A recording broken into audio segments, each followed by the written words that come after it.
साहेब बंदगी सतनाम। तो आज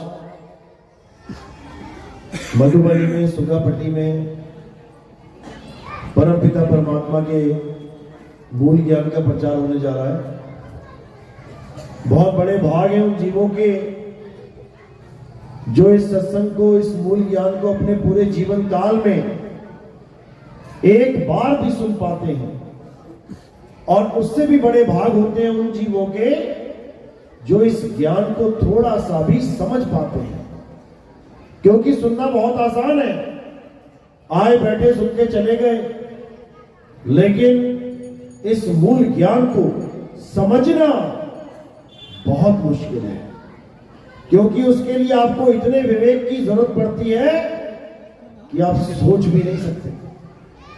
आपको पता ही नहीं लगेगा कि ये सत्संग जा कहां रहा है, बात चल कहां की रही है। इतना विवेक चाहिए आपको, और ये विवेक केवल मालिक की दया से मिलता है। परमात्मा की अपार कृपा होती है, तब जाके कोई विवेकी बन पाता है। और कब बन पाता है? जब उसे विवेकी गुरु मिल जाता है। सारी बात घूम फिर के गुरु पे आ जाती है। कहते हैं जल परमाणे माछली और कुल परमाणे सुद्धि, जिसको जैसा गुरु मिला उसकी वैसी बुद्धि। जिसको जैसा गुरु मिलेगा उसकी वैसी ही बुद्धि हो जाएगी। इसलिए साहिब शिष्यों को होशियार रहने की बात कर रहे हैं, भक्तों को विचार करने की बात कर रहे हैं कि विचार करो कि तुम किस गुरु की शरण में जाना चाहते हो। तुमने कैसा गुरु धारण कर लिया है, उस पर निर्णय करो। ऐसे ही किसी के पीछे मत लग जाओ।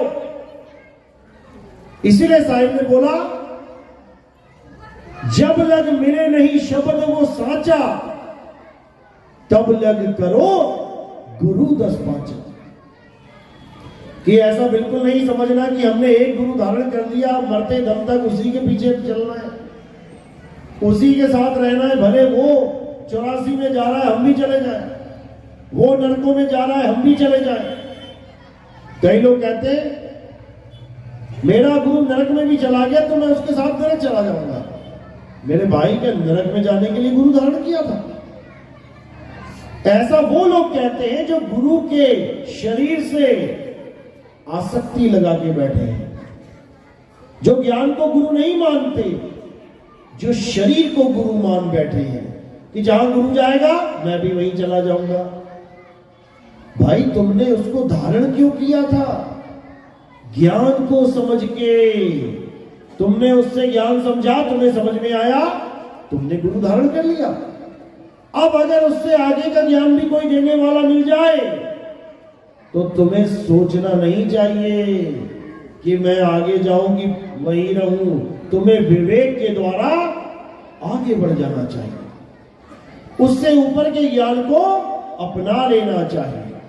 तो ज्ञान केवल और केवल गुरु से मिलता है। और इस दुनिया में सबसे बड़ा गुरु कौन है? सदगुरु बंदी छोड़ कबीर साहब। उनसे बड़ा गुरु संत शिरोमणि और कोई नहीं। तो सत्संग शुरू करने से पहले उनके नाम पे जयकारा लगाएंगे, परमात्मा की वंदना करेंगे।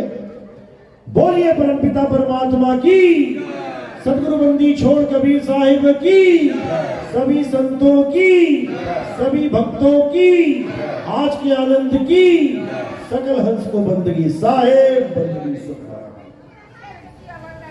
तो साहिब समझा रहे हैं कि सबसे पहले तो होशियार हो जाओ, क्योंकि ये बहुत अनमोल जीवन है। ये जीवन ऐसा नहीं है कि तुम्हें बार बार मिल जाएगा। बहुत अनमोल जीवन है। मानुष जन्म अनमोल है और मिले ना बारंबार। तरवर जो पत्ता गिरे बहर न लागे डार। सबसे पहले तो ये समझ लो कि जो तुम्हें इंसान जन्म मिला है 60, 70, 80 साल का, 100 नहीं पूरे करता आजकल कोई।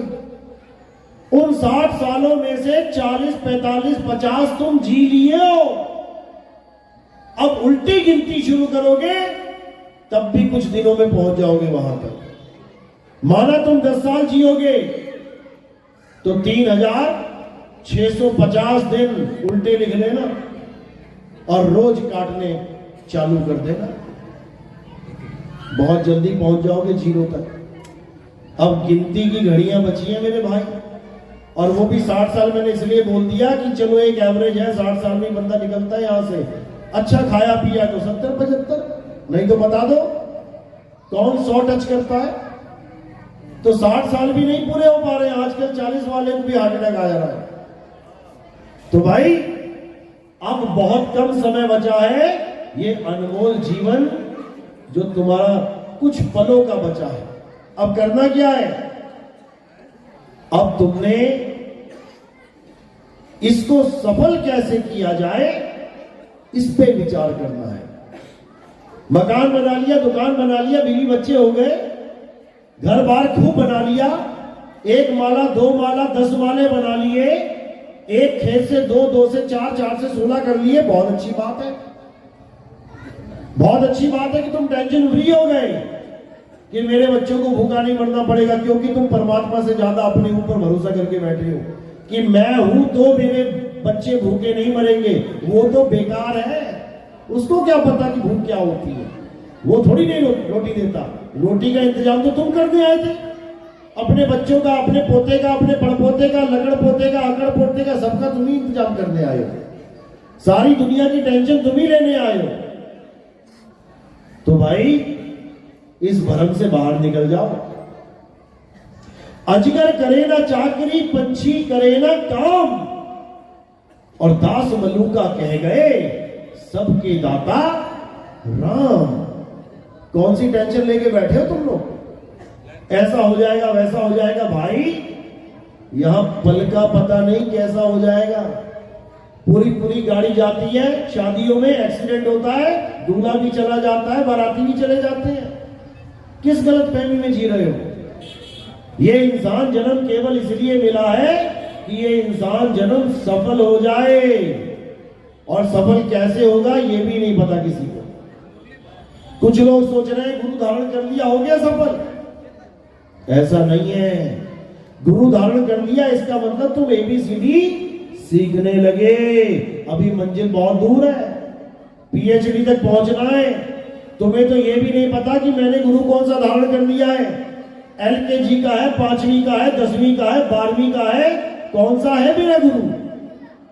हर गुरु को एक पलड़े में तोल दिया सबने कि निगुरा नहीं रहना है, गुरु बना ले। अरे कैसा भी बना ले। अच्छा डॉक्टर बनना है तुमने, कैसे भी स्कूल में एडमिशन ले लोगे, डॉक्टर बन जाओगे। इंजीनियर बनना है तुमने, कैसे भी कॉलेज में एडमिशन ले लोगे, इंजीनियर बन जाओगे।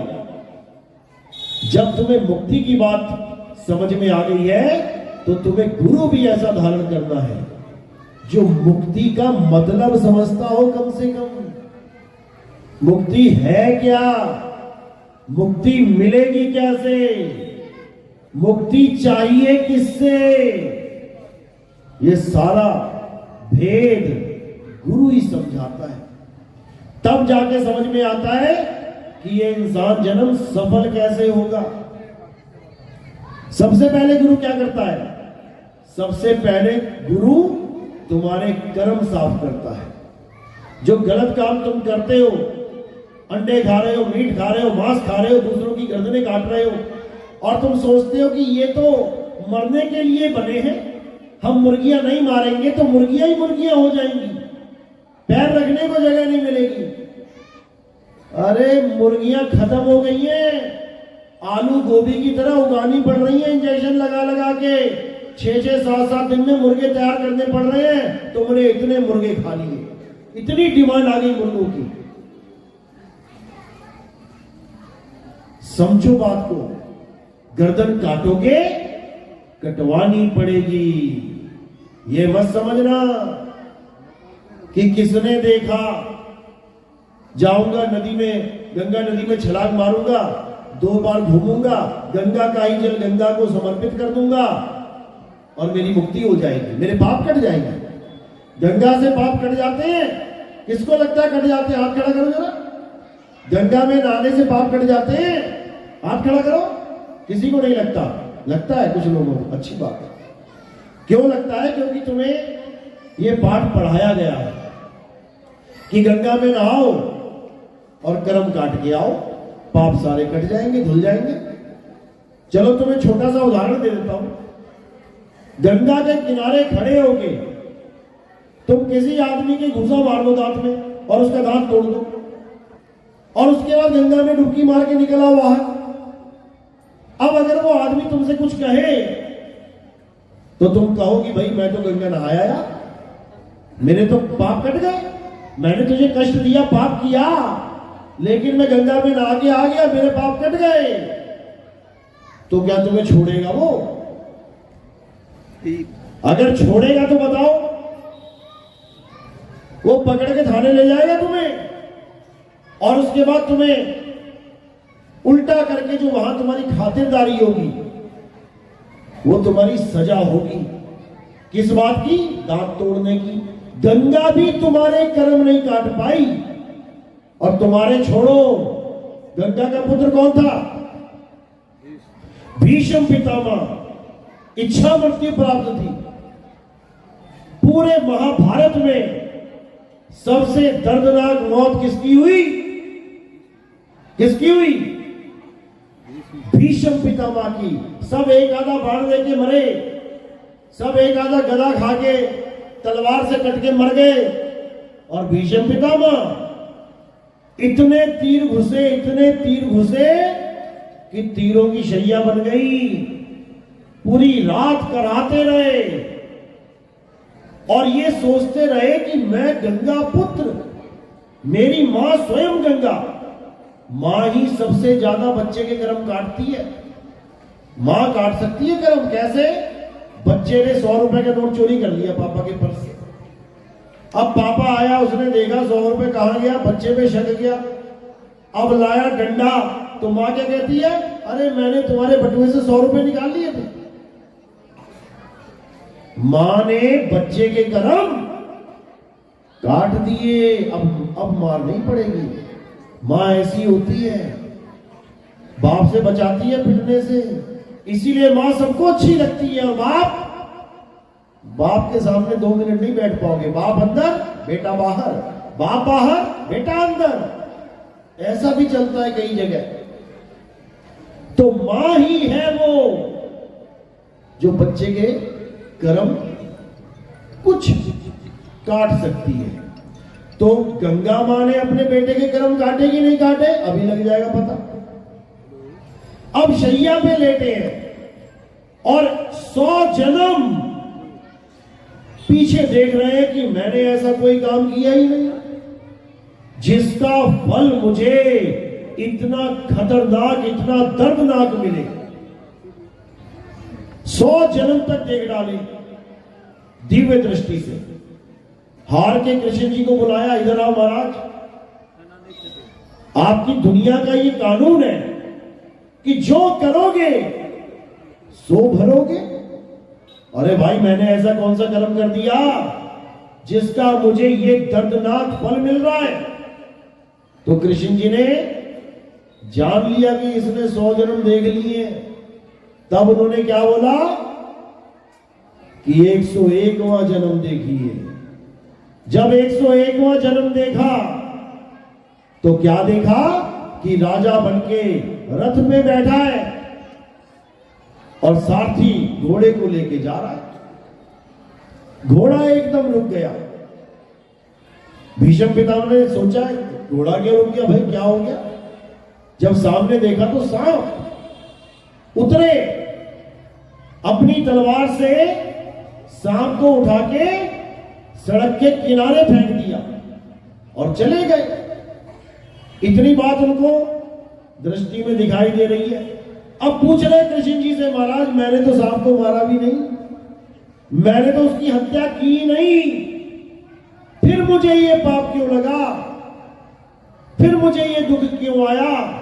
तब उसको और दिव्य दृष्टि दी गई, क्योंकि उसके जाने के बाद जो वहां हुआ वो भी दिखा दिया गया।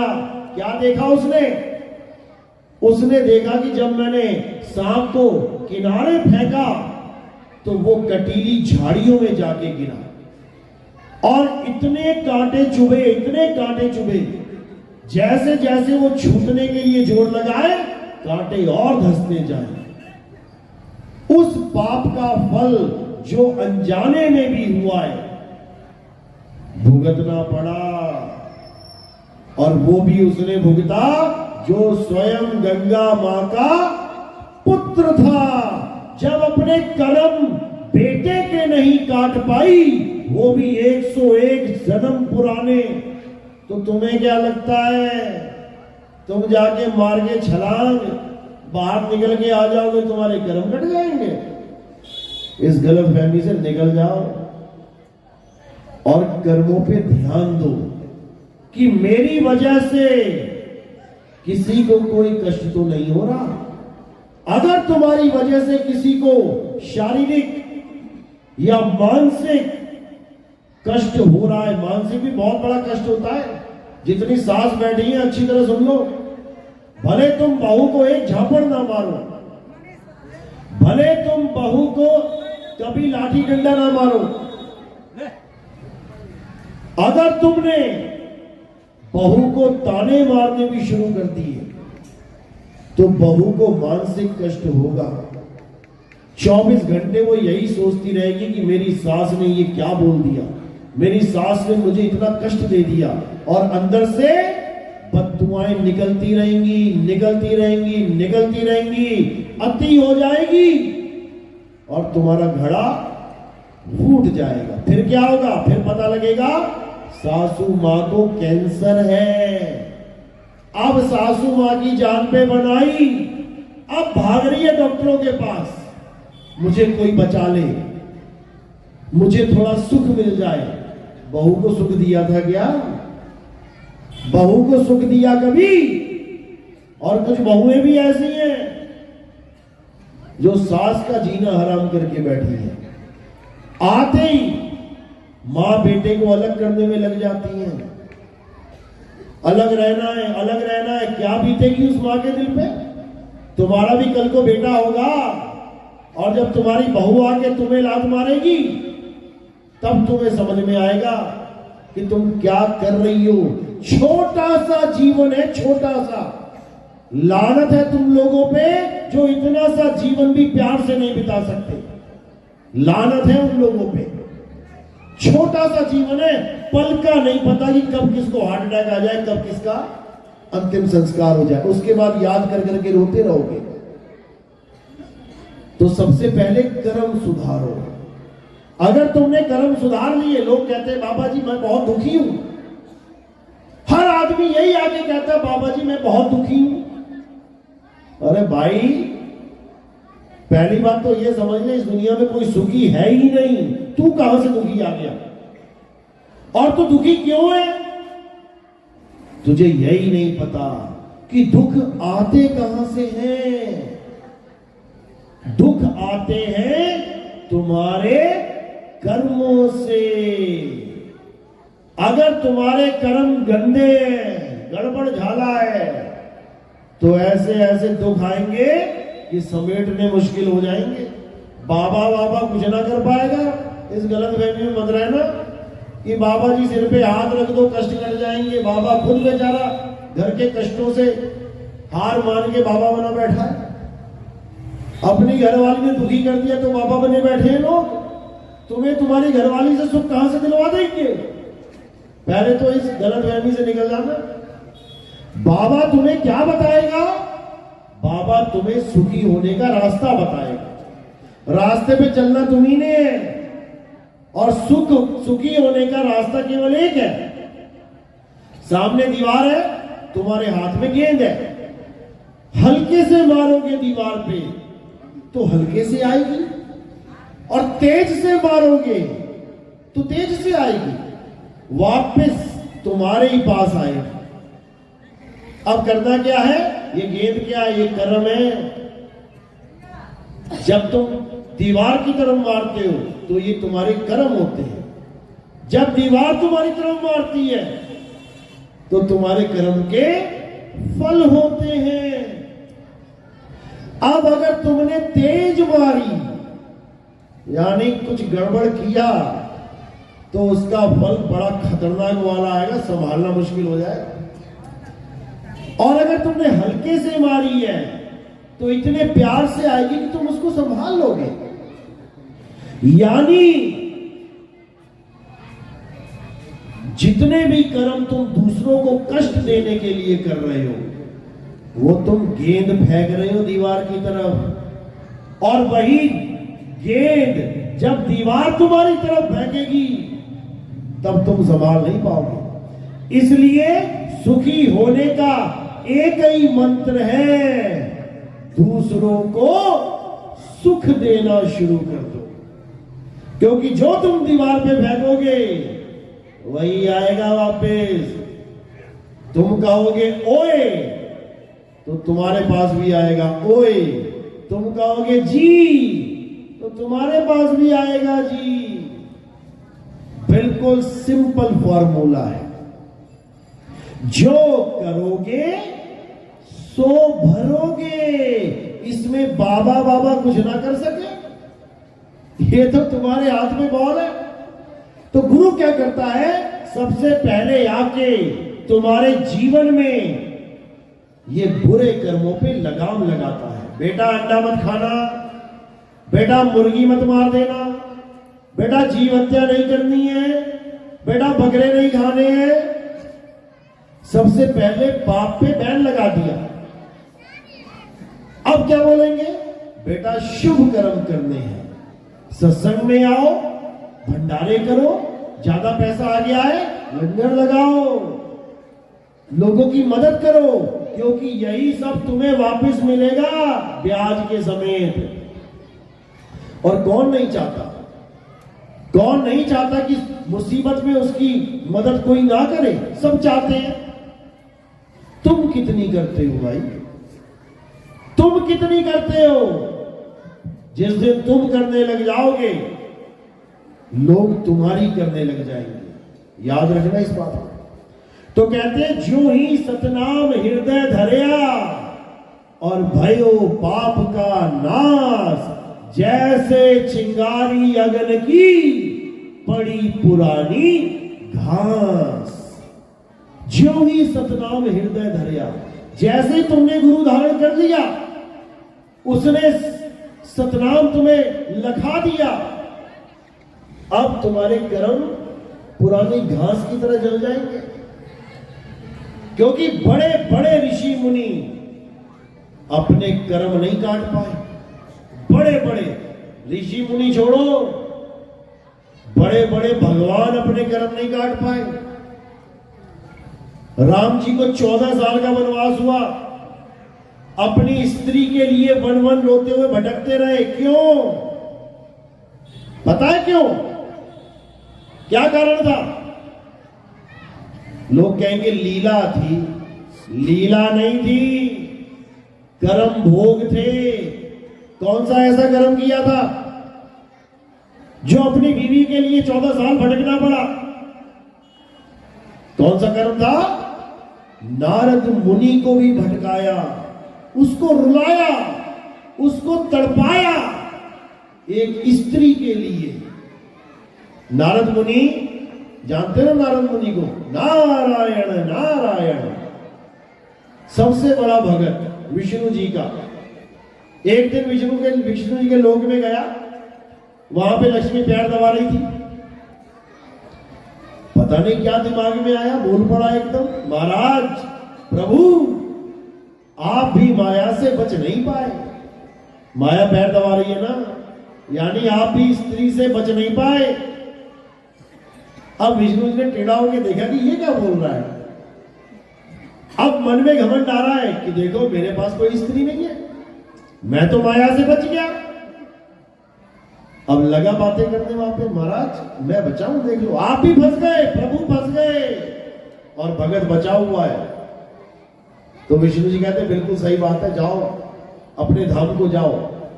जब अपने धाम को जाने लगा तो रास्ते में क्या देखता है, एक बड़ा सुंदर महल। अब सोचने पड़ा कि हजारों बार यहां से वहां जाता था, आज तक ये ऐसा महल नहीं देखा मैंने, इतना दिव्य इतना सुंदर, ऐसा कैसे हो गया, कभी नजर ही नहीं पड़ी। फिर और दृष्टि से देखा और गहराई में देखा जाके, तो वहां पर इतनी सुंदर कन्या पेड़ों को पौधों को जल दे रही है। अब पहुंच गया उसके पास, हो गया मोहित, और क्या बोला कि ऐसी कन्या मैंने जीवन में नहीं देखी, और सबसे बड़ी बात कि इस रास्ते से ही मैं जाता था प्रभु के पास, मैंने कभी तुम्हें देखा ही नहीं, लेकिन मेरे बहुत बड़े भाग है जो आज तुम्हारे दर्शन हो गए, मैं तुमसे शादी करना चाहता हूं। अब वो लड़की क्या बोली कि महाराज ऐसे थोड़ी नहीं होती है शादी, हमारा इस तारीख को स्वयंवर है, आप जरूर आना।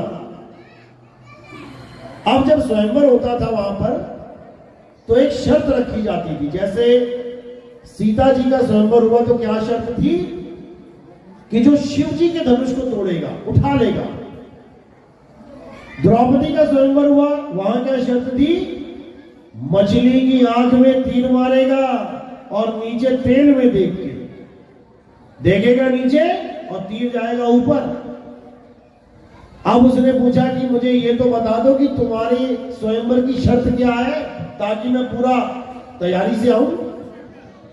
अब उस लड़की ने क्या बोला कि मेरे स्वयंवर की ये शर्त है कि जो सबसे सुंदर होगा मैं उसी के गले में वरमाला डालूंगा। अब नारद मुनि अपना एंटीना देख रहे हैं पीछे वाला, कह रहे हैं मैं सुंदर तो कहीं से लग नहीं रहा, अब क्या किया जाए। अब नारद मुनि ने विष्णु जी के पास दौड़ लगा दी कि प्रभु ही हल कर सकते हैं, क्योंकि दिव्य दृष्टि से देख लिया कि सबसे सुंदर मेरे प्रभु विष्णु जी हैं, उनसे सुंदर कोई है ही नहीं। अब जब विष्णु जी के पास पहुंचे तो विष्णु जी से क्या अरदास कर रहे हैं कि हे प्रभु, केवल एक दिन के लिए मुझे अपना हरि रूप दे देना, केवल एक दिन के लिए, जब स्वयंवर होगा। प्रभु ने कहा तथास्तु। अब चले गए स्वयंवर में, बैठ गए सिंहासन पे, बाकी भी बैठे हुए थे। अब वो लड़की आए और उनको देख के हंस के आगे चली जाए। उसने सोचा मुझे शायद अच्छी तरह देखा नहीं, वहां से उठा आगे बैठ गया। लड़की फिर आई, हंस के फिर आगे चली गई। फिर सोचा कि शायद देखा नहीं और आगे बैठ गया। अब जब वो तीसरी बार बैठ गया तो लड़की क्या बोली, अरे बंदर, ये इंसानों का, ये राजकुमारों का स्वयंवर है, बंदरों का नहीं। अब इतनी बात सुन के नारद मुनि को चढ़ा गुस्सा। अब भागा, वहां से निकला, जाके पानी में देखा तो सच में बंदर की शक्ल है, क्योंकि हरि बंदर को भी कहते हैं। विष्णु जी ने उसके साथ खेल खेल दिया, अपने रूप की जगह बंदर का रूप दे दिया। अब जब भगत का दिल टूटा तब नारद मुनि ने जल लिया और अपने ही भगवान को श्राप दे दिया। क्या बोला, हे प्रभु, जैसे तुमने मुझे स्त्री के लिए तड़पाया है, वैसे ही तुम भी स्त्री के लिए तड़पोगे, दर दर की ठोकरें खाओगे, रोते घूमोगे। वही श्राप भुगतने के लिए विष्णु जी को राम जी का जन्म लेके आना पड़ा। अब राम जी का जन्म लेके आ गए, पुरुषोत्तम, मर्यादा पुरुषोत्तम राम कहलाए, यानी जिससे कभी कोई मर्यादा भंगी ना हुई हो उसे कहते हैं मर्यादा पुरुषोत्तम। लेकिन उन राम जी से भी एक मर्यादा भंग हो गई। कौन सी? किसको पता है? हाथ खड़ा करो। किसी को नहीं पता। और उसकी वजह से उनको दोबारा शराब खाना पड़ा, फिर से शराब मिल गया। और इस बार केवल रोने धोने का नहीं, इस बार मृत्यु का श्राप लगा कि तेरी मृत्यु का कारण मैं बनूंगा। कौन था वो? बाली। बाली का नाम सुना है? सुग्रीव का भाई। सारी मर्यादा को निभाते हुए, हर मर्यादा को निभाते हुए जब राम जी सुग्रीव के पास पहुंचे तो सुग्रीव ने बोला कि प्रभु, जैसे आप स्त्री के लिए दुखी हो, मैं भी दुखी हूं। आपकी स्त्री को रावण ले गया हर के, मेरी स्त्री को मेरा भाई लेके बैठा है बाली। मेरी स्त्री को बचाओ। अब और पीछे चलते हैं थोड़ा सा, आपको लगेगा कि सुग्रीव सही बोल रहा है, सुग्रीव की मदद करनी चाहिए थी, ऐसा ही लगता है ना। अब सुग्रीव ने क्या किया ये समझ लो। सुग्रीव का जो भाई था बाली, उसको वरदान था कि जिसके साथ भी वो युद्ध करेगा तो उसका आधा बल बाली के अंदर आ जाएगा, ऐसा वरदान मिला था। यानी बाली 1 रुपया है और सामने दुश्मन 100 रुपया है। इतनी ताकत है दुश्मन में 100 गुना ज्यादा, तो 50 रुपया बाली के अकाउंट में आ जाएगा। अब बाली का 1 रुपया और 50 रुपया कितना बन गया? 51, और सामने वाला रह गया 50। अब खूब मार खाएगा। 51 वाला खूब मारेगा उसे। अब सुग्रीव को यह पता भी था कि मेरा भाई किसी के साथ भी युद्ध करेगा तो वो जीतेगा, वरदान ही ऐसा है। अब एक बार राक्षस के साथ युद्ध हुआ बाली का, और बाली गुफा में चला गया राक्षस को मारने। 3 महीने तक युद्ध चलता रहा अंदर। सुग्रीव बाहर बैठा रहा। गुफा में से खून की धार निकली और सुग्रीव ने क्या सोचा कि लगता है भैया मारे गए, और जाकर अपने भाई के राज पे, राजगद्दी पे जाके बैठ गया। अच्छा किया या बुरा किया? अच्छा किया किसको लगता है? हाथ खड़ा करो। बुरा किया किसको लगा? हाथ खड़ा करो। ये विवेक है। जब खून की धार आई गई तो थोड़ी देर और इंतजार कर लेता, पता लग जाता कि कौन निकल रहा है बाहर। जबकि पता भी है कि बाली के पास आधा बल आ जाता है। जिसको रावण रावण कहते हो, कहते शनि देव को उल्टा लटका दिया रावण ने। बड़ा बड़ा पराक्रमी था, ऐसा था वैसा था। बाली ने 6 महीना, कितने? 6 महीना उस रावण को अपनी कांध में दबा के रखा था, अपनी बाह में दबा के रखा उस रावण को 6 महीना। अगर एक बार रावण को पता लग जाता ना कि राम जी ने बाली को आदेश दिया है कि रावण को पकड़ के लेके आओ, पैर कांपने लग जाते उसके। इतना बड़ा युद्ध होता ही ना। लेकिन सुग्रीव ने अपने भाई को धोखा दिया और उसकी बीवी, उसका राज हथिया लिया। अब राम जी को जब ये स्टोरी पता लगी तो राम जी को उसका साथ देना चाहिए था या नहीं? भाई सुग्रीव ने गड़बड़ की है, भाई ने तो बड़ा प्यार किया। यहां तक कि जब राम जी के कहने पे सुग्रीव ने ललकारा बाली को, बाली ने आगे खूब पीटा अपने भाई को, तब भी वो उसे जान से नहीं मारा। उसने मार सकता था क्योंकि आधा बल सुग्रीव का बाली में आ गया।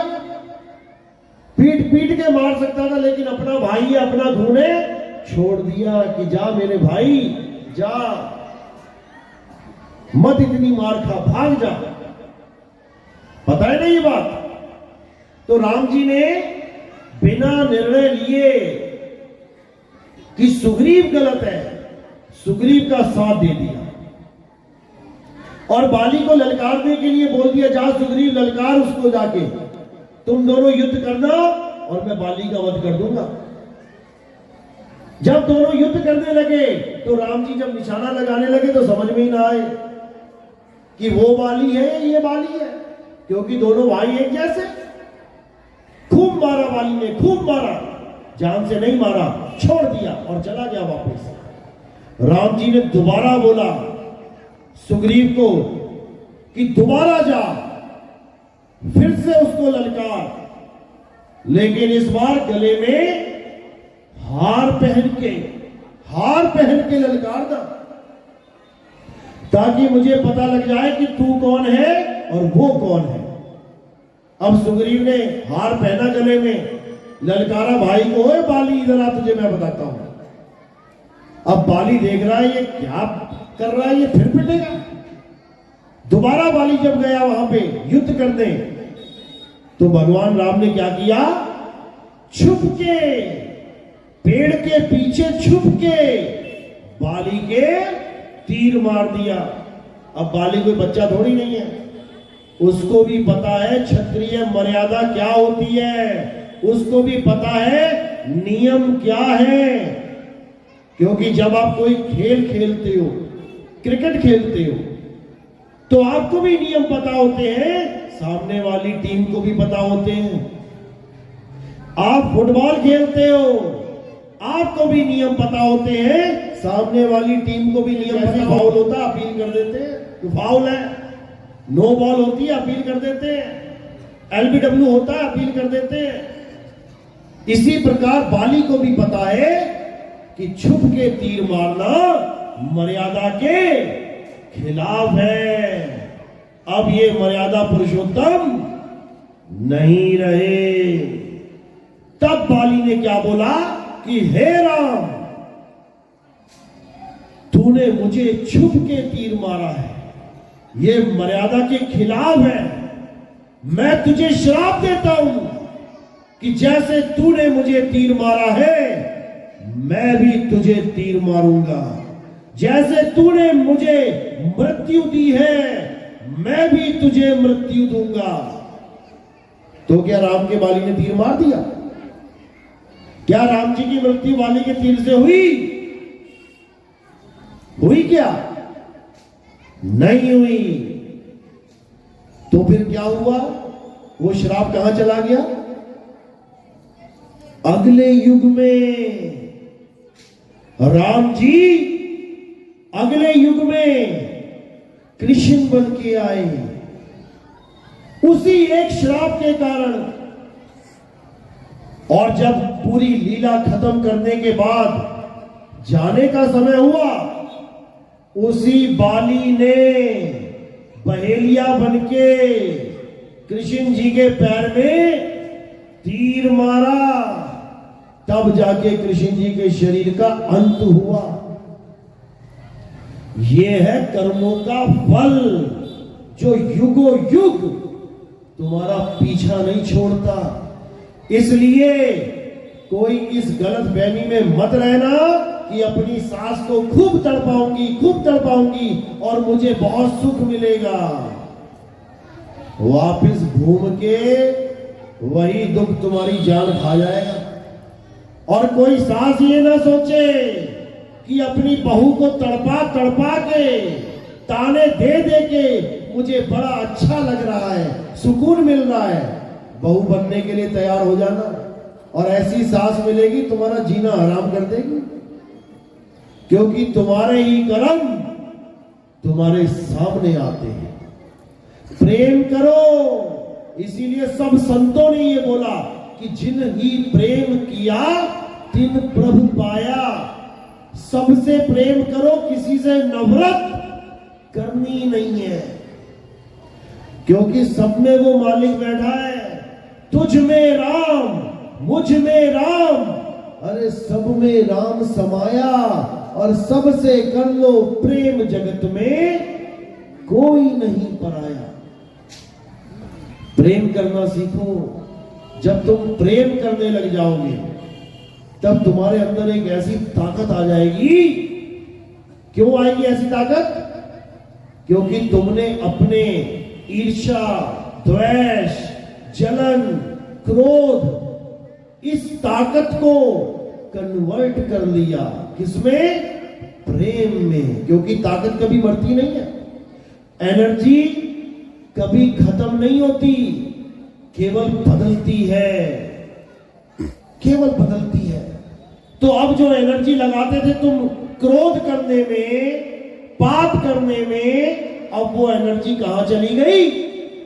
लोगों से प्रेम करने में, लोगों का भला करने में। देखो कितने बड़े बड़े एनजीओ चल रहे हैं, लोग भला कर रहे हैं लोगों का। इतनी ताकत आ रही है, सुबह से लेकर शाम तक लोगों के भलाई का काम चल रहा है। ये ताकत कहां से आ रही है? क्योंकि उन्होंने अपने सारे विकारों की ताकत बदल दी अपनी प्रेम की ताकत। तो इसीलिए सबसे पहले प्रेम करना सीखो सब जीवों से। कोई बकरी का बच्चा है तो मार के मत खाओ उसको, प्रेम करो।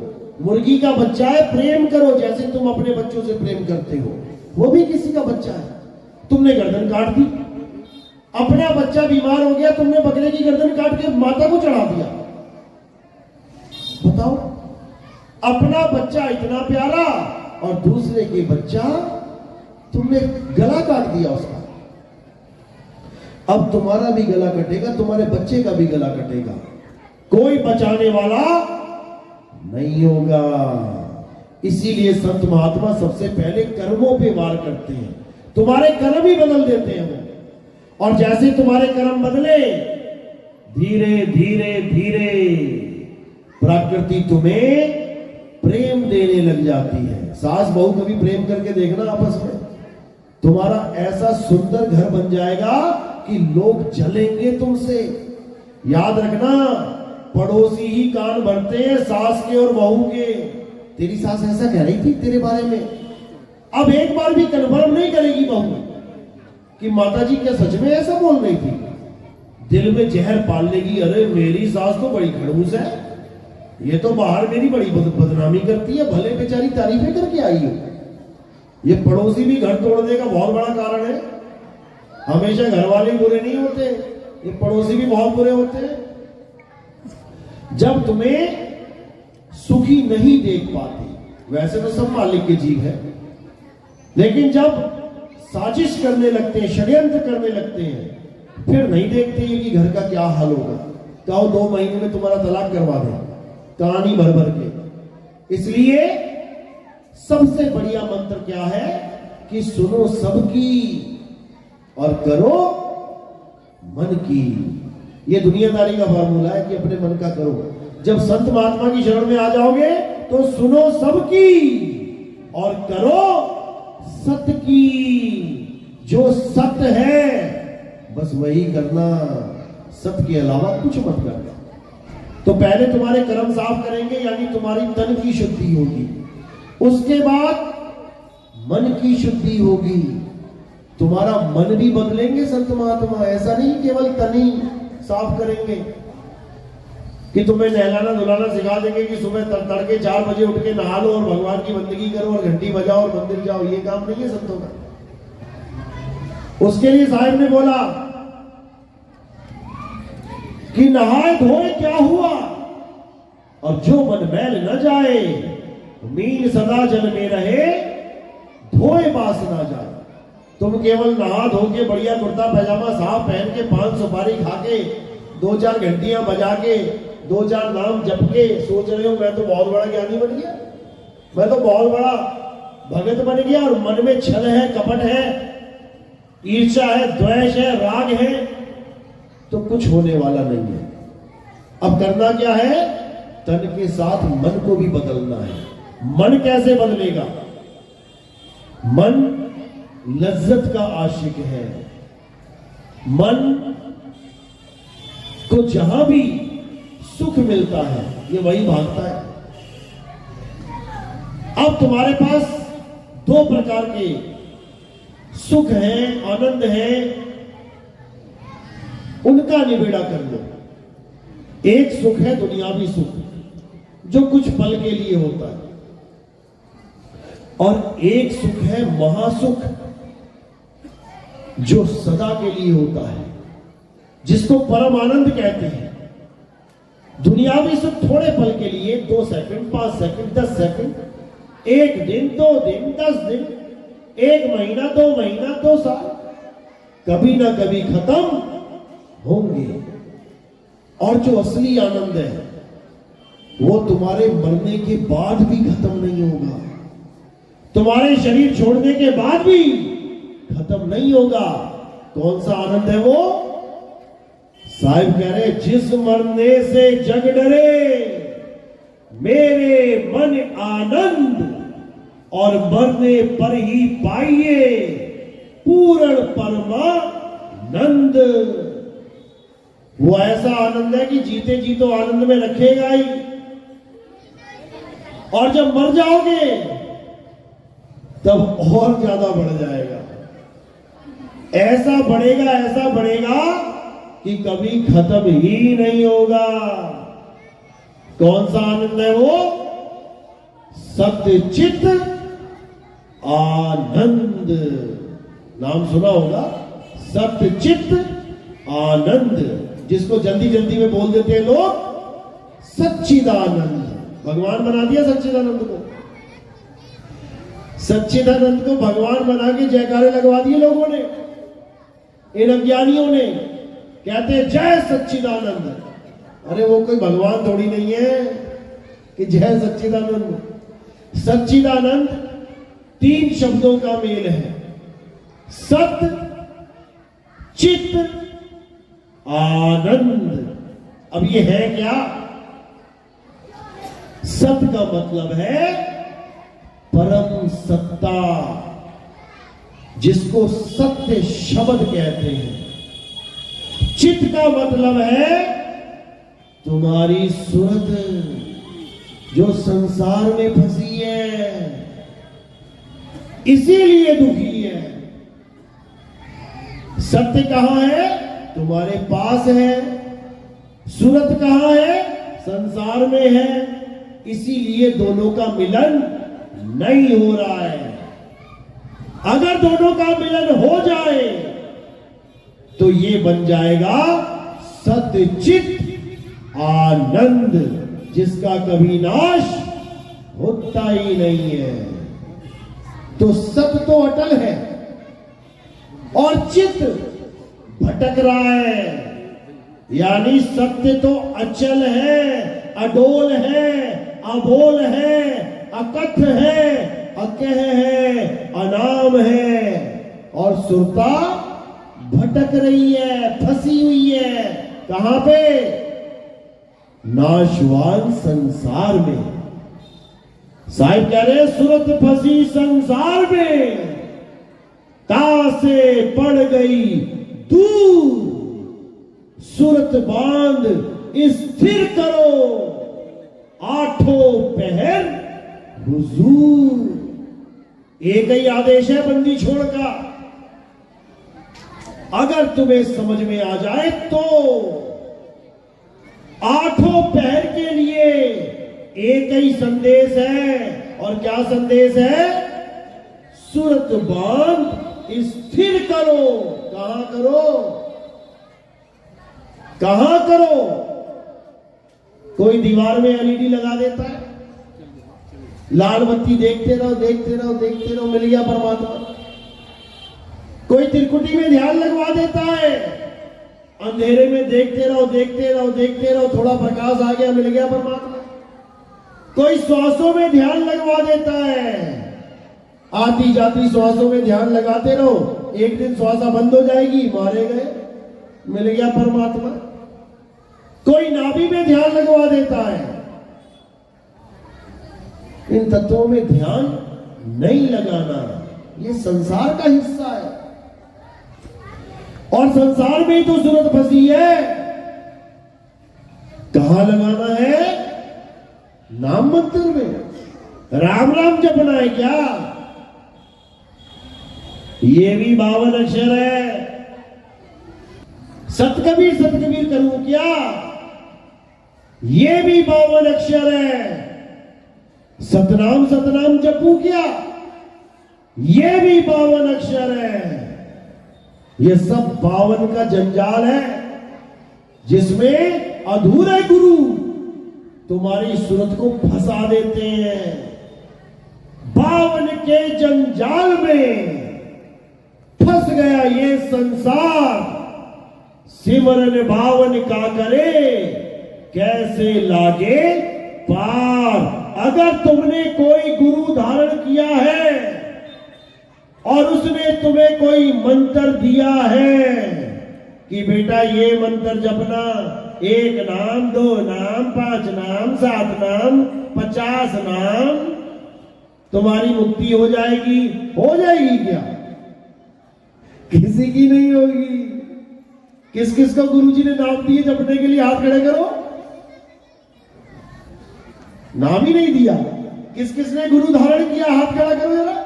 जिसने गुरु धारण किए सच्चे मन से, बहुत अच्छी बात है।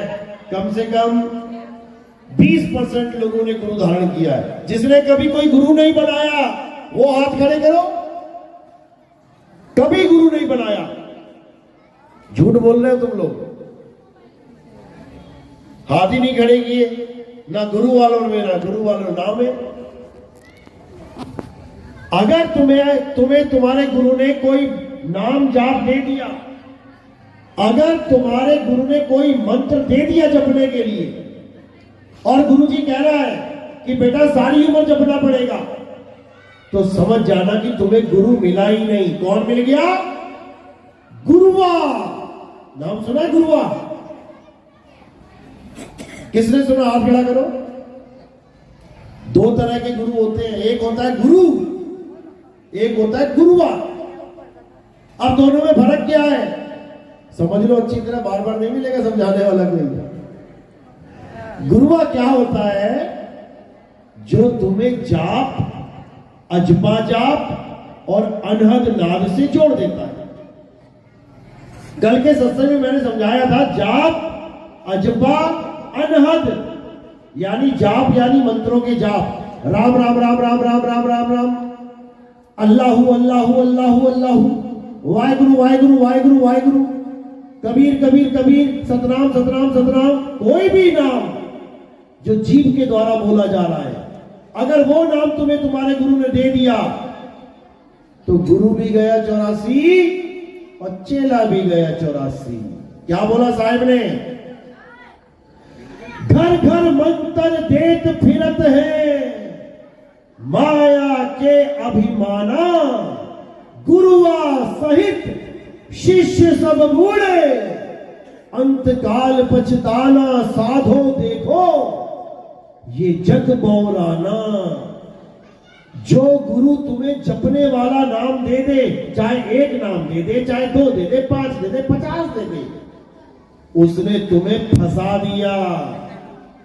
साहब कहते, कोटि नाम संसार में, इनसे मुक्ति ना होए, अरे गुपत नाम सतपुरुष का, पूछे बिरला कोई। वो नाम जपा नहीं जाता, पूछा जाता है। वो है सतनाम जो पूछा जाता है। सत्य नाम है सार, पूछो संत विवेक करी और उतरो भवजल पार। सतगुरु का उपदेश यही। जपना नहीं है कि गुरुजी ने नाम दे दिया, तुम बैठे हुए ध्यान लगा के नाम जप रहे हो, बर्बाद हो जाओगे। अब दूसरा गुरु कौन है? जो श्वासों का जपा जाप दे देता है। सोहम सोहम ओहम कोहम वोहम। जिसने तुम्हें श्वासों के साथ जोड़ दिया, तुम्हारा जन्म बर्बाद कर दिया उसने। कबीर साहब कहते, जो श्वासा संग करे पयाना, 5 तत्व में जाए समाना। जो श्वासों के साथ जुड़ के इस काया का त्याग करते हैं वो फिर गर्भ जून में चले जाते हैं। अब तीसरे प्रकार का गुरुआ कौन है? जो तुम्हें अनहद नाद से जोड़ देता है। वो क्या है? कानों में अंगूठे दे देगा, कानों में उंगलियां डालो और आवाज को सुनो। बर्बाद कर दिया, शिष्य का जीवन बर्बाद कर दिया। साहिब कहते आंख न मूंदो। आंख बंद करके यहां ध्यान लगाते हो ना त्रिकुटी में, ये अज्ञान है, छोड़ दो।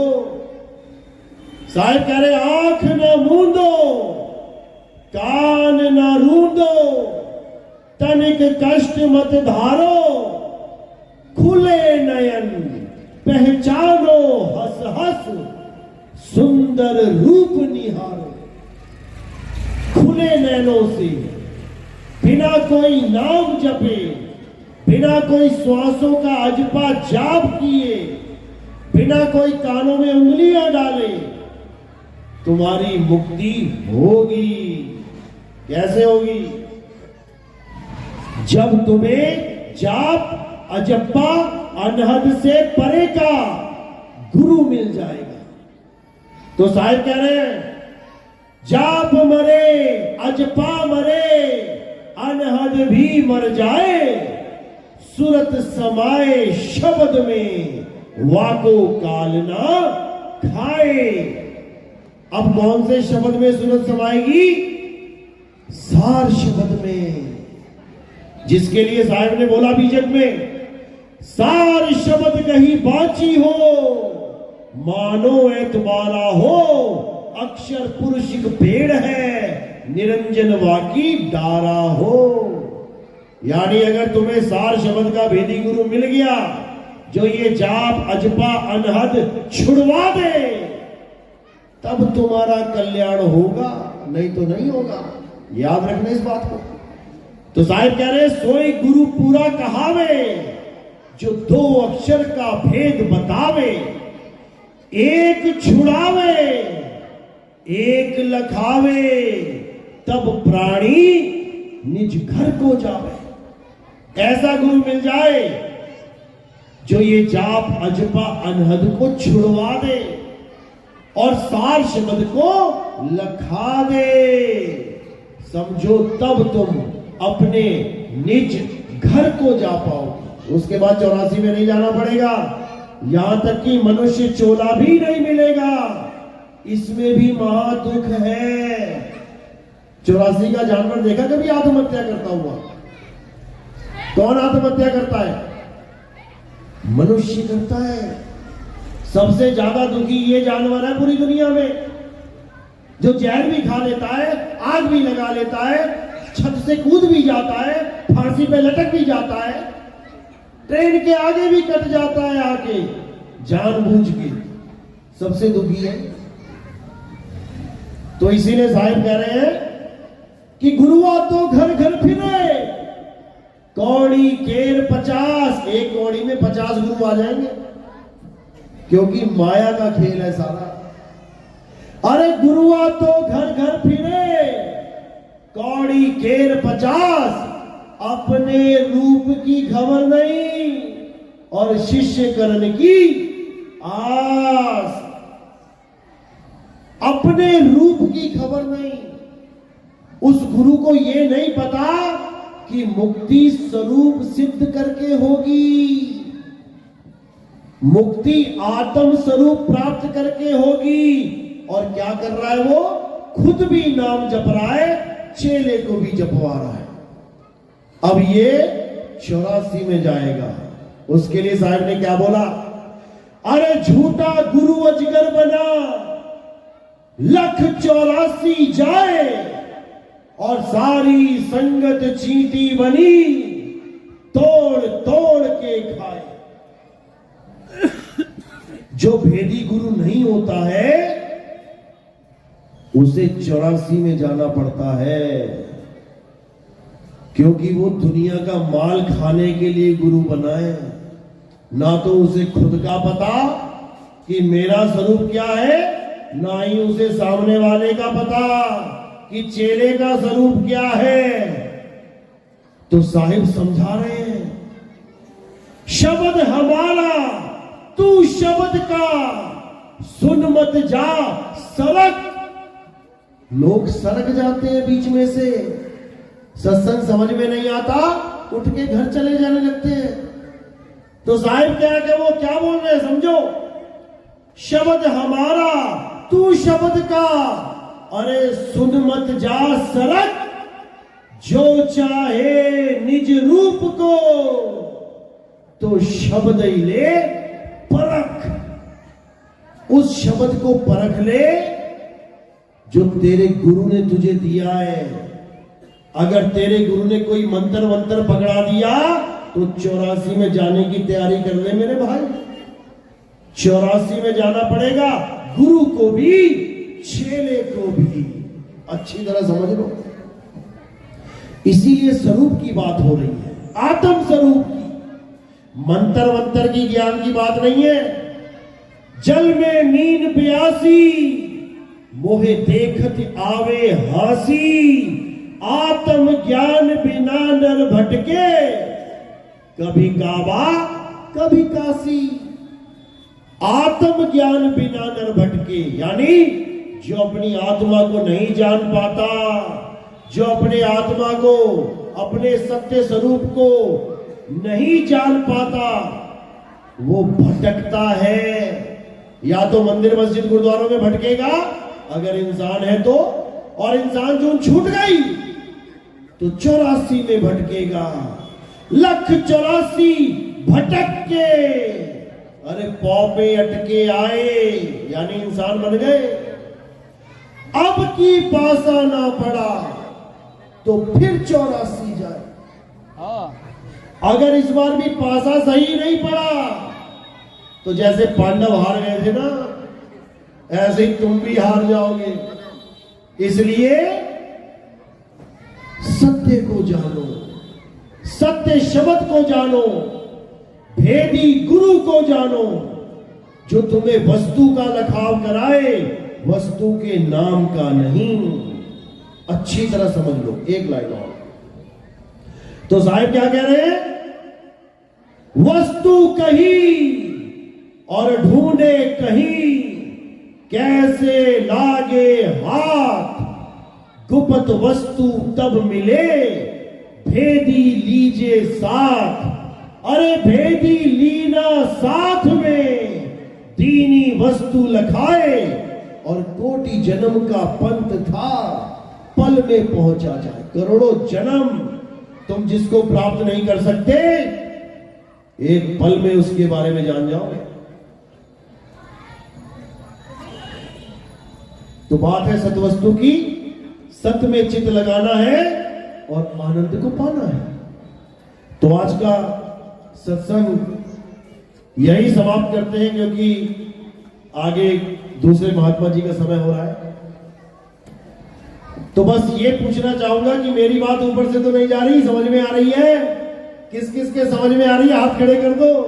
एक बार दिखाओ जरा, पीछे खड़े होके, खड़े होके, अरे भाई खड़े होके, अरे आपको नहीं बोल रहा हूं, कैमरामैन को बोल रहा हूं, खड़े होके।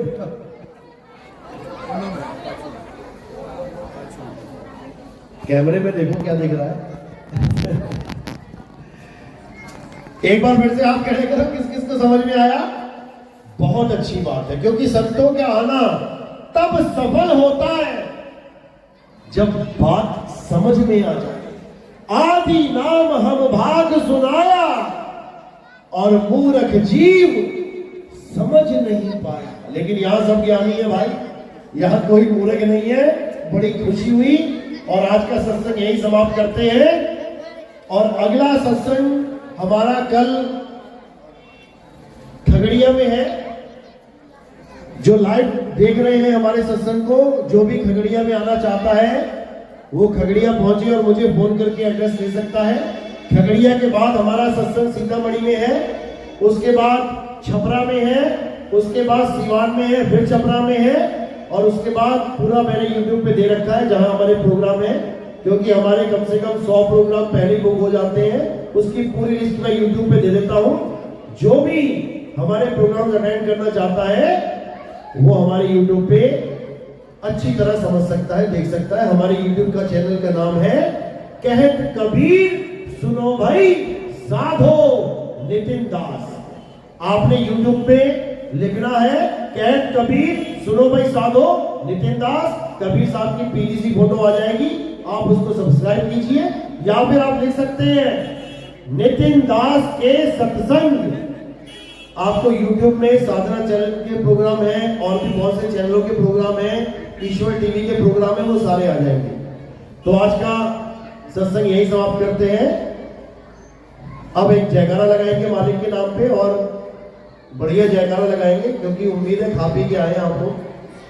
बोलिए परम पिता परमात्मा की, सदगुरु बंदी छोड़ कबीर साहिब की, सभी संतों की, सभी भक्तों की, आज के आनंद की, सकल हंस को बंदगी साहेब बंदगी सफल।